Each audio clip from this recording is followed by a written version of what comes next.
Welcome to Sudiksha create space. ఈరోజు మా husband టమాటా bath చేయమని అడిగారు. ప్రిపేర్ చేస్తున్నాను, చూసేయండి.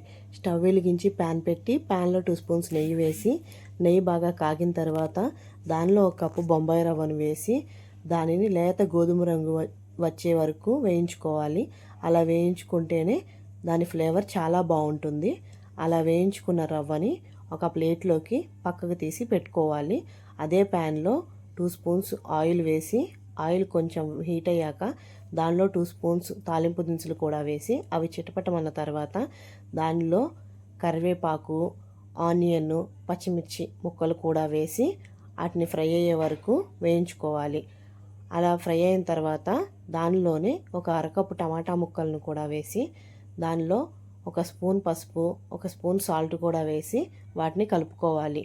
అవి మెత్తగా అయ్యే వరకు మూత పెట్టి మగ్గించుకోవాలి. అలా మగ్గించుకున్న తర్వాత ఆ టమాటా ముక్కల్లో 1 కప్పు బొంబాయి రవ్వకు 3 కప్పుల వాటర్ని పోసి అవి కూడా బాగా మరిగించుకోవాలి. అలా మరిగిన తరువాత దానిలోకి పక్కకు తీసిపెట్టిన రవ్వను స్టవ్ మీడియం ఫ్లేమ్లో పెట్టుకొని ఉండలు కట్టకుండా నిదానంగా కలుపుతూ తిప్పుకోవాలి. ఆ తర్వాత 2 మినిట్స్ స్టవ్ సిమ్లో పెట్టుకొని ఉడికించుకోవాలి. అలా ఉడికిన దానిలో కొత్తిమీర చల్లుకొని వేడివేడిగా పల్లీ చట్నీతో తింటే సూపర్. ఈ వీడియో మీకు నచ్చినట్లు. Thank you. Bye bye.